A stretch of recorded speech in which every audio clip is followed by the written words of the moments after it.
Hi കുട്ടികളെ, അപ്പം നമ്മുടെ പുതിയൊരു വീഡിയോയിലേക്ക് എല്ലാവർക്കും സ്വാഗതം. അപ്പോൾ ഇന്ന് രാവിലെ ഒരു മോർണിംഗ് വ്ളോഗ് എടുക്കാമെന്ന് വിചാരിച്ചാണ് രാവിലെ തന്നെ ഞാൻ എഴുന്നേറ്റത്. എന്നിട്ട് ജനലെല്ലാം ഒന്ന് തുറന്നിട്ട് പിന്നെ മുഖമൊക്കെ ഒന്ന് കഴുകാമല്ലോ എന്ന് വിചാരിച്ച് മുഖമെല്ലാം ഒന്ന് കഴുകിയിട്ട് കിച്ചണിലോട്ട് വന്ന് ഇന്ന് ദോശ കേട്ടോ, അരിൻ്റെ ദോശ ഞാൻ ഇന്നലെ അരച്ച് വെച്ചിട്ടുണ്ടായിരുന്നേ. അപ്പോൾ ഇന്ന് ഒന്ന് ദോശയാക്കാമെന്ന് വെച്ചു. ആ കൂടെ ചെറുപയറും ചെറിയൊരു കറി വെക്കാമല്ലോ എന്ന് വിചാരിച്ച് ചെറുപയറും ഞാൻ കുക്കറിനകത്ത് ഇട്ടിട്ടുണ്ട്. ഇവിടെ ചെറുപയർ ഇഷ്ടമാണ് കേട്ടോ, അതുകൊണ്ടാണ് ഞാൻ ചെറുപയർ, എനിക്കത്ര പിടിയില്ല, എന്നാലും കഴിക്കണമല്ലോ. അപ്പോൾ പലർക്കും പലതും ഉണ്ടാക്കാൻ കഴിയത്തില്ലാത്തതുകൊണ്ട് അങ്ങനെ അങ്ങ് ആക്കും. അപ്പോൾ ആ സമയം എന്തായാലും വെറുതെ നിൽക്കണ്ടല്ലോ എന്ന് ഓർത്തുകൊണ്ട് ഉച്ചക്കത്തേക്കുള്ള ബീട്രൂട്ടും ക്യാരറ്റും കൂടി വറവാക്കാമല്ലോ എന്നോർത്താൽ ഒന്ന് അരിഞ്ഞ് വെക്കാമല്ലോ എന്ന് ഓർത്തുകൊണ്ട് അതങ്ങനെ അരിഞ്ഞ് വെക്കുന്നുണ്ട്. അപ്പോഴേക്കും എൻ്റെ ചെറുപയർ വെന്ത് കേട്ടോ. എന്നാൽ അതിനൊന്ന് മസാല ചേർക്കാമല്ലോ എന്ന് ഓർത്തുകൊണ്ട് മസാലയെല്ലാം ചേർത്ത് കൊടുക്കാനായിട്ടുള്ളതെല്ലാം ഇട്ട് റെഡിയാക്കുന്നുണ്ട് കേട്ടോ. അപ്പോൾ ചായക്കടിയുടെ കാര്യം അങ്ങനെ അങ്ങ് നടന്നു പോയിക്കോളും. പിന്നെ ഉച്ചക്കത്തേക്കുള്ളത് എന്തെങ്കിലും ആക്കിയിട്ട് വേണോ എനിക്ക് മേലെ എല്ലാം ഒന്ന് ക്ലീൻ ആക്കാനായിട്ട്. ഇന്നലെ ഞാൻ താഴെ മൊത്തം ക്ലീൻ ആക്കി കേട്ടോ. അപ്പോൾ ഇന്ന് മേലയിൽ എന്തായാലും ഇന്ന് സൺഡേ അല്ലേ, അപ്പോൾ പിന്നെ ഇന്ന് മേലെ ഒന്ന് ക്ലീൻ ആക്കണമെന്ന് വിചാരിക്കുന്നു. നടക്കുമോ എന്നറിയത്തില്ല, ഒറ്റയ്ക്കായതുകൊണ്ട് ഒന്നും ചെയ്യാൻ തോന്നത്തില്ല, അങ്ങനെ ചടഞ്ഞുകൂടി അങ്ങിരിക്കും.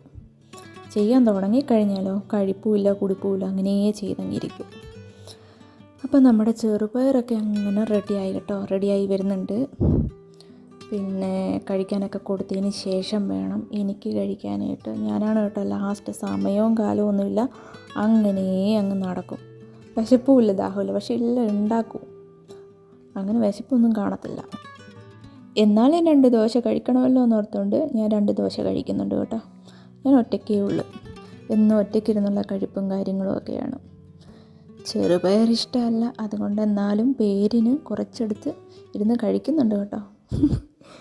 അങ്ങോട്ടും ഇങ്ങോട്ടും എല്ലാം നോക്കി കുറേ നേരം ആലോചിച്ചൊക്കെയാണ് എൻ്റെ കഴിപ്പും കാര്യങ്ങളും ഒക്കെ. ഇതൊന്ന് കഴിച്ച് തീർത്തിട്ട് വേണം എനിക്ക് എൻ്റെ വറവാക്കാനും മീൻ കറിയാക്കാനും മീൻ പൊരിച്ചതാക്കാനും എല്ലാം തീർന്നിട്ട് വേണ്ടേ നമുക്ക് വൃത്തിയാക്കാനായിട്ട്.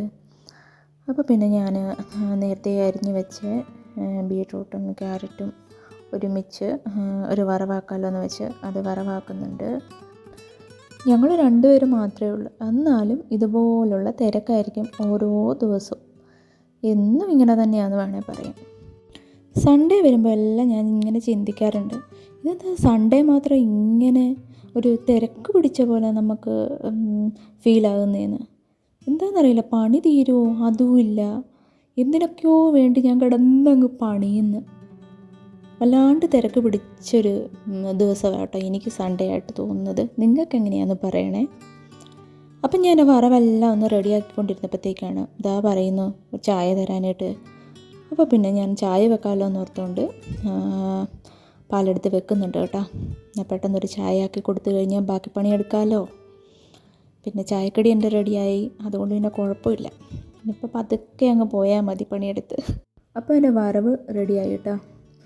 അപ്പോഴത്തേക്ക് ചായ ഒന്ന് റെഡിയാകുമ്പോഴത്തേക്ക് മീൻകറി വെക്കാനുള്ള ചട്ടി വെക്കാമല്ലോ എന്ന് ഓർത്തുകൊണ്ട് അതങ്ങ് വെക്കുന്നുണ്ട്. അപ്പോഴത്തേക്ക് ചായ ആകുമ്പോഴത്തേക്ക് എൻ്റെ ചട്ടി ചൂടാകുമല്ലോ, അതുകൊണ്ട് ചട്ടി ഒന്ന് ചൂടാവട്ടെ എന്ന് ഓർത്തുകൊണ്ട് അങ്ങനെ വെക്കുന്നുണ്ടേ. അപ്പം ഞാൻ മീൻകറി വെക്കാനുള്ള എണ്ണയെല്ലാം ഒന്ന് ഒഴിച്ച് കൊടുത്ത് ഞാൻ ഇന്നും മീൻ മുളകിടുക കേട്ടോ. എനിക്ക് മുളകിടുന്നത് ഏറ്റവും ഇഷ്ടം. തേങ്ങ അരയ്ക്കുന്നതിന് കഴിഞ്ഞും എനിക്കിഷ്ടം മുളകിടുന്നതാണ്. കുടംപുളി വെച്ച് ഉള്ള മീൻകറിയോടാണ് കൂടുതലും എനിക്കിഷ്ടം. അത് കൂട്ടി ശീലിച്ചുകൊണ്ടാണോ എന്നറിയില്ല. അപ്പോൾ ഞങ്ങൾക്ക് 2 ആൾക്കും കേട്ടോ കുടംപുളി ഇട്ട മീൻകറിയോടാണ് താല്പര്യം കൂടുതൽ. പിന്നെ ഞാനപ്പോഴത്തേക്ക് വെളുത്തുള്ളി ഇഞ്ചി എണ്ണയ്ക്കകത്തിട്ടൊന്ന് മൂപ്പിക്കുന്നുണ്ടേ. പിന്നെന്താ, ഇതിൻ്റെ ഇടയ്ക്ക് ഞാൻ ചായ എല്ലാം കൊടുത്തായിരുന്നു കേട്ടോ, ചായയൊക്കെ എടുത്തായിരുന്നു. പിന്നെ പൊടികളെല്ലാം ഇട്ട് ഒന്ന് നന്നായിട്ടൊന്ന് ചൂടാക്കിയെടുത്ത് അതിനകത്തിട്ട് ആവശ്യത്തിന് ഉപ്പും വെള്ളവും എല്ലാം ഒഴിച്ച് പുളി വിട്ട് ഒന്ന് നന്നായിട്ട് തിളച്ച് വരുമ്പോഴത്തേക്ക് മീനിട്ട് കൊടുത്താൽ മതി. ഞാനങ്ങനെയാണ് വെക്കുന്നത് കേട്ടോ. നിങ്ങളെങ്ങനെയാണ് വെക്കുന്നതെന്ന് പറയണേ. എന്നാലും വല്ലപ്പോഴും മാസത്തിൽ 1 പ്രാവശ്യമൊക്കെ ഇവിടെ തേങ്ങ അരച്ച് ഞാൻ മീൻകറി വെക്കാറുണ്ട് കേട്ടോ. നല്ല ഏതെങ്കിലും മീനൊക്കെ വാങ്ങുമ്പോഴത്തേക്ക് തേങ്ങ അരച്ച് വെക്കാറുണ്ട്. പിന്നെ കൂടുതലും ഇഷ്ടം ഇതുപോലെ മുളകിട്ട മീൻകറിയോടാണ്. പിന്നെ ഇന്നലത്തെ ചൂര മീനാട്ടോ, ഞാൻ പറഞ്ഞില്ലായിരുന്നോ വാങ്ങിയിട്ടുണ്ടായിരുന്നെന്ന്. അപ്പോൾ ആ മീൻ ബാക്കി ഞാൻ എടുത്ത് വെച്ചിട്ടുണ്ടായിരുന്നു. അപ്പോൾ അത് ഇന്നും കൂടി വെക്കാനുണ്ടല്ലോ എന്നോർത്തിട്ടാണ് അത് മുളകിടാലോ എന്ന് കരുതി മുളകിട്ടത്. അപ്പോൾ അതിനകത്തുനിന്ന് ഒരു 3 പീസ് ഞാൻ മാറ്റി വെച്ചിട്ടുണ്ടായിരുന്നു കേട്ടോ, ഫ്രൈ ആക്കാൻ വേണ്ടിയിട്ട്. അപ്പോൾ നമ്മുടെ മീൻകറിയൊക്കെ ഇവിടെ സെറ്റായിരുന്നുണ്ട് കേട്ടോ. അപ്പോഴത്തേക്ക് ഞാൻ മീൻ പൊരിക്കാനുള്ള കാര്യങ്ങൾ നോക്കുന്നുണ്ട് കേട്ടോ. മീൻ പൊരിക്കാൻ വേണ്ടിയിട്ട് ആകെ 3 മീനേ ഉള്ളൂ. അത് പൊരിക്കാൻ വേണ്ടിയിട്ട് മസാലയെല്ലാം തേച്ച് ഒന്ന് പൊരിക്കാനായിട്ട് വെക്കുന്നുണ്ട്. ഫ്രീസറിൽ വെച്ച മീൻ ഇങ്ങനെ 1-2 ദിവസമൊക്കെ കഴിക്കുന്നത് വളരെ മോശമാണെന്നറിയാം. എന്നാലും പൈസ മുടക്കി വാങ്ങിയതല്ലേ, അങ്ങനെ കളയാൻ പറ്റുമോ? അതുകൊണ്ട് ഞാൻ 2 ദിവസം കേട്ടോ, 2 ദിവസം കൊണ്ട് ഞാൻ മീനങ്ങ് തീർക്കും. 3-ാം ദിവസത്തേക്ക് വെക്കലില്ല അങ്ങനെ. അപ്പം ഞാനത് ആകെ 3 പീസ് കേട്ടോ. അപ്പം 3 പീസ് എടുത്ത് പൊരിക്കുന്നുമുണ്ട്. അപ്പം നമ്മുടെ മീൻകറി എല്ലാം റെഡിയായി കേട്ടോ. പിന്നെ അപ്പോൾ എൻ്റെ പണിയെല്ലാം കഴിഞ്ഞു. എന്നിട്ട് പിന്നെ എല്ലായിടവും ഒന്ന് ഞാൻ ക്ലീനാക്കി ഒന്ന് ഇടാമെന്ന് വിചാരിച്ച് എല്ലായിടവും ക്ലീനാക്കുന്നുണ്ട്. ഞാൻ കുറച്ച് ചായ കുടിക്കണമല്ലോ എന്ന് ഓർത്തുകൊണ്ട് ചായ ഒന്ന് ഇച്ചിരി ചൂടാക്കുന്നുണ്ട്. കണ്ടോ, അപ്പോൾ നമ്മുടെ മീൻ ഫ്രൈ റെഡിയായി, മീൻ മുളകിട്ടത് റെഡിയായി. കണ്ടോ കളറ്? പിന്നെന്താ നമ്മുടെ വറവ്. പിന്നെ തുണി ഒന്ന് കഴുകാനിട്ടിട്ടുണ്ടായിരുന്നു, അതെല്ലാം ഒന്ന് എടുത്ത് വിരിച്ചിടണോ. കണ്ടോ, ചോറെല്ലാം റെഡിയായി, എല്ലാം റെഡിയായി കേട്ടോ. ഇനിയിപ്പോൾ സ്വസ്ഥമായിട്ട് ഞാൻ മേലോട്ട് പോവുകയാണ്. മേലെ കയറി ഒന്ന് വൃത്തിയാക്കാമല്ലോ എന്ന് വിചാരിച്ച് മേലോട്ട് പോയി വൃത്തിയാക്കാൻ നോക്കുന്നത്. ഇവിടെ എല്ലായിടവും കുറേ ആയി ഞാൻ കയറിപ്പോയിട്ട്. ഒറ്റയ്ക്കുള്ളതുകൊണ്ട് എന്താ ചെയ്യേണ്ടതെന്നൊന്നും അറിയത്തില്ല. ഒന്നും പണിയെടുത്തിട്ടും തീരുന്നുമില്ല. ആകെ ഒരു മടുപ്പായിരുന്നു. പിന്നെ ഇന്ന് സൺഡേ ഒന്നും നോക്കിയില്ല. എന്നാൽ പിന്നെ വൃത്തിയാക്കാമല്ലോ എന്ന് വിചാരിച്ച് വൃത്തിയാക്കലിന് കയറി. പിന്നെ കുറേ വീഡിയോ എല്ലാം മിസ്സായിപ്പോയി കേട്ടോ എൻ്റെ കയ്യിൽ നിന്ന്.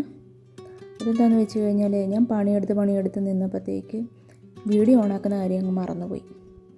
ഇത് നമ്മുടെ പുറത്തോട്ട് ഇറങ്ങുന്ന കേട്ടോ. അവിടെ ഒന്നും വൃത്തിയാക്കാണ്ട് ഞാൻ നിന്നിട്ടേ ഇല്ല. അത്രയും ഈ കാർഡ്ബോർഡും കാര്യങ്ങളൊക്കെ ആയിട്ട് ഭയങ്കരമായിട്ട്. ഇനിയിപ്പോൾ അത് വേറൊരു ദിവസം വൃത്തിയാക്കാമല്ലോ എന്ന് വിചാരിച്ച് അങ്ങനെ അങ്ങ് വെച്ചു അവിടെ. പിന്നെ ഉള്ളൊക്കെ ഒന്ന് വൃത്തിയാക്കാമല്ലോ എന്ന് വിചാരിച്ചാണ് ഇന്ന് ഇറങ്ങിയത് തന്നെ. അങ്ങനെ പുറത്തെ കാഴ്ചകളെല്ലാം കുറേ നേരം കണ്ടുകൊണ്ടൊക്കെ അങ്ങ് നിന്ന് വൃത്തിയാക്കേണ്ടതൊക്കെ അങ്ങ് മറന്നുപോയി. എന്നാലും എല്ലായിടം കുറച്ച് ഭാഗമൊക്കെ ഒന്ന് അടിച്ചു വാരി ഒക്കെ ഇടുന്നുണ്ട്. കുറേ വീഡിയോ എൻ്റെ കയ്യിൽ നിന്ന് മിസ്സായിപ്പോയി കേട്ടോ. ഞാൻ ഓണാക്കാൻ വിട്ടുപോയി. എന്തോ ലാസ്റ്റ് ആയപ്പോഴത്തേക്കാണ് റൂമെല്ലാം ക്ലീൻ ആക്കിയതിന് ശേഷമാണ് എനിക്ക് ഈ വീഡിയോ കിട്ടുന്നത്. പിന്നെയാണ് അയ്യോ ഞാൻ കിടന്ന് കഷ്ടപ്പെട്ട് വെറുതെ ആയിപ്പോയല്ലോ എന്നോർത്തത്. കുറേ വീഡിയോ പോയി. അങ്ങനെ ഞാൻ റൂമും കാര്യങ്ങളും എല്ലാം വൃത്തിയാക്കുന്നത് ഞാൻ ഓണാക്കാനായിട്ട് അങ്ങ് വിട്ടുപോയി. പണിയിലങ്ങ് വല്ലാണ്ടങ്ങ് ആയിപ്പോയി. അപ്പോൾ പിന്നെ ചിന്തിച്ചേയില്ല, എങ്ങനെയായിരുന്നു തീർത്തിട്ടൊന്ന് താഴെ ഒന്ന് സ്വസ്ഥമായിട്ടിരിക്കാമല്ലോ എന്ന് ഓർത്തുകൊണ്ടങ്ങ് ആയിപ്പോയതാണ്. എന്നിട്ട് പിന്നെ മേലെ സ്റ്റെപ്പെല്ലാം ഒന്ന് അടിച്ചു വാരി താഴോട്ട് ഇറക്കി. ഈ സഞ്ചിയും കൊണ്ട് നടക്കുന്ന കണ്ടിട്ടൊന്നും വിചാരിക്കണ്ട കേട്ടോ. അത് മേലേ നിന്നുള്ള കച്ചറയെല്ലാം കൂടെ താഴോട്ട് എടുത്തുകൊണ്ട് വന്നതാണ്. അങ്ങനെ എല്ലായിടും താഴെ അടിച്ചു വാരിയതിന് ശേഷം എന്തെങ്കിലും തണുത്തത് കുടിക്കാമല്ലോ എന്നോർത്തുകൊണ്ട് ഒരു തണുത്ത് ഞാൻ ആക്കുന്നുണ്ട് കേട്ടോ. അതും കുടിച്ചിട്ടൊന്ന് സ്വസ്ഥമായിട്ട് കുറേ നേരം ഒന്ന് ഇരിക്കണമല്ലോ എന്ന് വിചാരിക്കുന്നു. എന്താവുമെന്നറിയില്ല. അങ്ങനെ ഞാൻ തണുത്ത വെള്ളമെല്ലാം എടുത്തുകൊണ്ട് വന്ന് ഇവിടെ സിറ്റ് ഔട്ടിൽ വന്ന് ഇരിക്കുന്നുണ്ട് കേട്ടോ. കുറച്ച് നേരം കാഴ്ചകളെല്ലാം അങ്ങനെ കണ്ട് ഇവിടെ വന്നിരിക്കുമ്പോൾ ഒരു വല്ലാത്തൊരു പോസിറ്റീവ് എനർജി ആട്ടോ എനിക്ക്. റോഡിലോട്ട് നോക്കിയിരുന്ന് ഇങ്ങനെ കാഴ്ചകളെല്ലാം കണ്ടിരുന്ന് ഇങ്ങനെ കുടിക്കുമ്പോഴത്തേക്ക് എന്തോ ഒരാശ്വാസം. എന്തായാലും മേലെ വൃത്തിയാക്കിയല്ലോ എന്നുള്ളൊരു സമാധാനത്തിൽ ഞാൻ അങ്ങനെ ഇരുന്ന് കേട്ടോ. കുറേ നേരം ഇരുന്ന്. നല്ല കാറ്റുണ്ടായിരുന്നു. മേലെ എന്താണെന്നറിയില്ല, വല്ലാണ്ട് ചൂടെടുത്ത്. അതാണ് നല്ലാണ്ട് ക്ഷീണം പിടിച്ച് ഇങ്ങനെ ഇരിക്കുന്നത്. എന്നാലും കാറ്റും കൊണ്ട് ഞാൻ കുറേ നേരം റോഡിലോട്ട് നോക്കിയൊക്കെ അങ്ങ് ഇരുന്നിട്ട് കയറിപ്പോയി കേട്ടോ. ഇവിടെ ഇരിക്കുമ്പോൾ നല്ലൊരു തണുപ്പുണ്ട്.